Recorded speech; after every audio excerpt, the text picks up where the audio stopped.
तो टास्क के बाद अनुराग डोभाल और मनारा चोपड़ा की जम करके फाइट हो गई है और ये फाइट कहीं ना कहीं मनारा को भारी पड़ सकती है, क्योंकि इसी फाइट में अनुराग डोभाल मनारा की जो बैक बिचिंग से मुनावर को लेकर के उसका खुलासा करते हुए नजर आ रहे हैं कि तुम अपने दोस्त की बैठ करके बुराइयां करती हो, तुम मेरे पास आती हो और कहती हो कि 15-15 मिनट मुझे ज्ञान देता है, मैं बच्ची हूँ क्या, ये सारी चीज़ें तुम बोलती हो। वेल यहाँ पर ऐसा लग रहा है कि अब बाबू भैया और मनारा की दोस्ती हो नहीं पाएगी। कहीं ना कहीं ये जो लड़ाई शुरू हुई है वो इस वजह से शुरू हुई कि इसने बोला था कि मतलब अंकिता को नॉमिनेट करने वाली बात थी, लेकिन इसने अंकिता को नॉमिनेट नहीं किया। उसी को लेकर के जम करके इनके बीच फाइट हो रही है। खानजादी का कहना ये है कि इसके पीछे सब लोग लगे रहे, बस इसको दिन भर यही चाहिए कि सब लोग इसी के पीछे लगे रहे।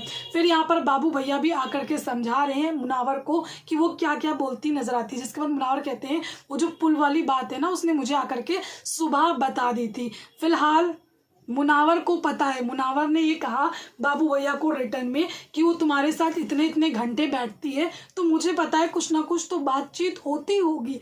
जी हाँ, मुनावर ने ये रिवर्ट किया है बाबू भैया को कि इतना घंटे तुम्हारे साथ बैठती है तो कुछ ना कुछ तो ऑफकोर्स जाहिर सी बात है बात होती ही होती होगी। अब देखते हैं कि क्या होता है। फिलहाल मनारा चोपड़ा को मुझे लगता है कि एक ही नाव पर सवार होना चाहिए था, क्योंकि वो डबल नाव पर सवार हो रही थी और जब डबल नाव पर कोई सवार होता है ना तो रिजल्ट अच्छा नहीं होता है। फिलहाल बिग बॉस मुझे लगता है काफ़ी खुश होंगे, क्योंकि कोशिश उनकी ये थी कि मनारा और अनुराग बाबा की जो फाइट है वो जम करके हो जाए, दोनों एक दूसरे से एकदम अलग हो जाए। अब ये फाइट देख करके तो कुछ ऐसा लग रहा है, क्योंकि ये फाइट यहाँ तक के पहुँच गई है कि इनके बीच जो कॉन्वर्सेशंस होते थे ना, मनारा जो कुछ भी मुनावर के बारे में बोलती थी, अब उसी फाइट में यहाँ पर बाबू भैया बोलते हुए नजर आ रहे हैं कि मनारा ऐसा ऐसा बोलती थी। लेट्स सी, देखते हैं मुनावर अब क्या करेंगे जब मुनावर को इतना कुछ पता चलेगा। Thank you.